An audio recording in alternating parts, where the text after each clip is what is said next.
বিসমিল্লাহির-রহমানির-রহিম। মহান মে দিবস উপলক্ষে আজকে বাংলাদেশ জাতীয়তাবাদী রিক্সা শ্রমিক দলের উদ্যোগে এই শ্রমিক সমাবেশের সম্মানিত সভাপতি আজকের অনুষ্ঠানে উপস্থিত হয়েছেন মহানগর বিএনপি নেতা ইয়াসিন জবের লিখেন, আব্দুল আলম রাসেল, মোহাম্মদ শাহ আলম, কামরুল ইসলাম, মনোয়ার বেগম মনি, সমর জামাল উদ্দিন, তাহের ভাই এবং অন্যান্য শ্রমিক দলের নেতৃবৃন্দ সহ রিক্সা শ্রমিক দলের নেতৃবৃন্দ সহ আমার সঙ্গে অবশ্য বিভিন্ন ওয়ার্ড থানার রিক্সা শ্রমিক দলের সর্বস্তরের নেতৃবৃন্দ, কর্মী ভাই বোনেরা, আসসালামু আলাইকুম এবং আমার প্রিয় সাংবাদিক ভাইরা। আসলে গতকালকে আমি একটা ঘোষণা দিয়েছিলাম, সর্বস্তরের শ্রমিকদের জন্য 20,000-এর মতো টিসিবি কার্ড, যেখানে তারা নাগরিক সুবিধার মধ্যে বয়স্ক ভাতা এবং কখনো যেহেতু বয়স এবং আল্লাহ তাআলার হুকুম আছে মারা গেলে সেখানে বয়স্ক ভাতারও সুবিধা সহ অন্যান্য নাগরিক সুবিধা সেখানে পাওয়া যাবে।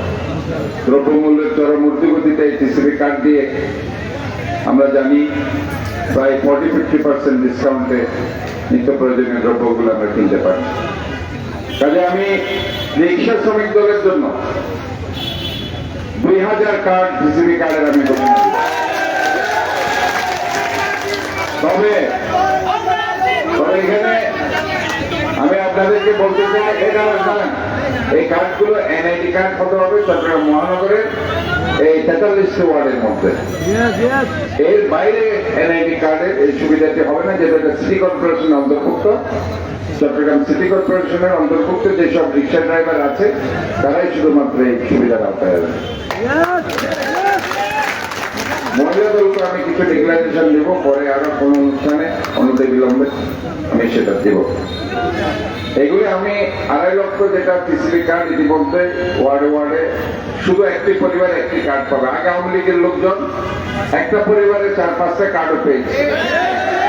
এবার আমরা নিয়ম করে দিয়েছি, একটি পরিবার একটি কার্ড পাবে, 2টি কার্ড যদি ইস্যু হয় সেটা বাতিল হয়ে যাবে।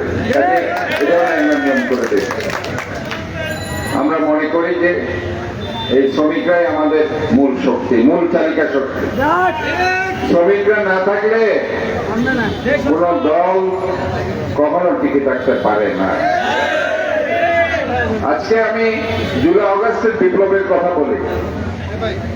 আমরা কি একবারও ভেবে দেখেছি শ্রমিক কয়জন মারা গেছে সেখানে?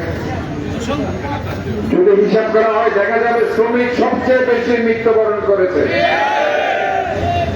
এবং যেদিন 5 আগস্ট শেখ হাসিনা পালিয়ে গিয়েছিল সেদিন শ্রমিকরাই সেই মিরপুর থেকে এবং উত্তরা থেকে সেই গাজীপুর থেকে তারা মিছিল নিয়ে এসেছে। অন্য কেউ সেদিন কিন্তু রাস্তায় ছিল না। কাজে আমরা মনে করি আজকে আমি যদি 71-এর মুক্তিযুদ্ধের কথা বলি, 90-এর স্বৈরাচার বিরোধী আন্দোলনের কথা বলি, গত 16টি বছর আমরা যে আন্দোলন সংগ্রাম করেছি সেখানেও যদি বলি, সর্বশেষ জুলাই আগস্টের বিপ্লবের কথাও যদি বলি, সেখানে শ্রমিকদের ভূমিকা অপরিসীম। শ্রমিকদেরকে বাদ দিয়ে বাংলাদেশের কোন গণতান্ত্রিক আন্দোলনে মুক্তি আসেনি। আজকে আমি এই রিক্সা শ্রমিক দলের ভাইরা, তারা গত শেখ হাসিনা বিরোধী আন্দোলনে যথেষ্ট ভূমিকা রেখেছে। আজকের অনুষ্ঠান থেকে আমি তাদেরকে এই জন্য অভিনন্দন জানাতে চাই, শুভেচ্ছা জানাতে চাই।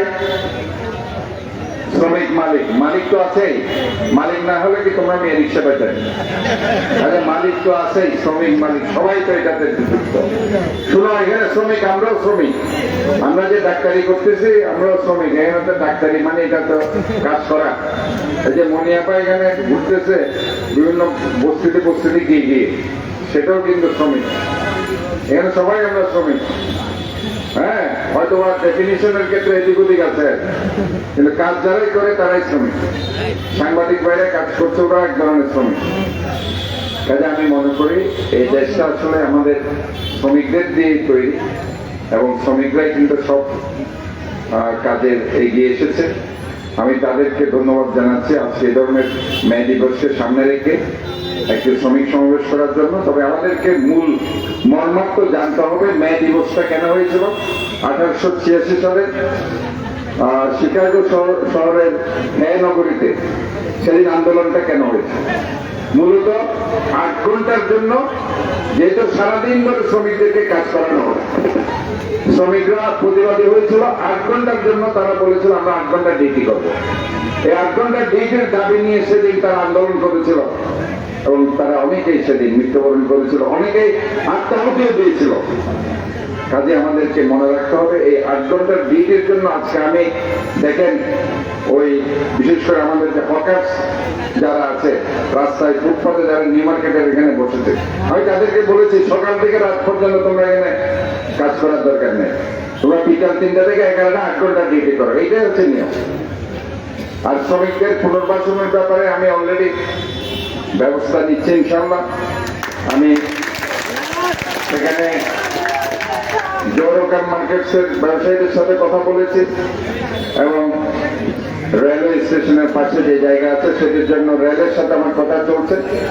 যদি সেই কথাগুলো আমার ফুলফিল হয় তাহলে শ্রমিকরা ওইদিকে হকার্সরা সেদিকে পুনর্বাসিত হতে পারবে ইনশাআল্লাহ। কাজে আমি মনে করি আজকে যে রিক্সা শ্রমিক দল থেকে শুরু করে প্রত্যেকটা শ্রমিক সংগঠনের তাদের ন্যায্য অধিকার আদায়ের লক্ষ্যে বাংলাদেশ জাতীয়তাবাদী দল কাজ করে যাচ্ছে। আমাদের যে শহীদ প্রেসিডেন্ট জিয়াউর রহমানের 19 দফা এবং 20 সালা পরিকল্পনা ছিল, সেটাও শ্রমিকদেরকে ঘিরে আমাদের দেশনেত্রী বেগম খালেদা জিয়া যেটি 2030 ভিশন যেটা উনি দিয়েছিল সেখানেও তো শ্রমিকদেরকে ঘিরে, এবং আমাদের দেশ নেতা তারেক রহমান যেটি আজকে 31 দফাটা দিয়েছে সেখানে দুইটা দফা শুধু শ্রমিকদের জন্য রয়েছে। কাজে কি পরিমাণ গুরুত্ব শ্রমিকদেরকে দেওয়া হচ্ছে সেটা আমরা বুঝতে পারবো। এবং আমরা মনে করি যে আমাদের সামনে যে ভোটের অধিকার রক্ষার সংগ্রাম, গণতান্ত্রিক যে অধিকারগুলো এখনো হয়নি সেগুলো রক্ষার সংগ্রামে শ্রমিকরা ইনশাআল্লাহ এগিয়ে আসবে। রিক্সা শ্রমিক দল এবং আমাদের দেশ নেত্রী বেগম খালেদা জিয়া এবং দেশ নায়ক তারেক রহমানের নেতৃত্বে একটি দুর্নীতিমুক্ত সমৃদ্ধশালী বাংলাদেশ তারা গড়ে তুলবে। ধন্যবাদ সবাইকে। আমি এখানে এগুলি তো অলরেডি আমার কথা হচ্ছে এইসব জিনিস তো আপনারা দেখতে পাচ্ছেন, দৃশ্যটা দেখতে পাচ্ছেন না চট্টগ্রাম শহরে। কাজে এগুলি নিয়ে আর কথা বলার দরকার নেই, আমরা তো দেখতে পাচ্ছি সবকিছু। ইনশাআল্লাহ মনে করি আমরা একটা গ্রিন এনার্জি নিয়ে আমরা কাজ করছি। আজকে এখানে প্যাডেল চালিত যে রিক্সাগুলো আজকে এখানে চলছে তারা কষ্ট করে চলছে, আমরা তাদের জন্য কিছু পুনর্বাসনের ব্যবস্থা করতে চাই।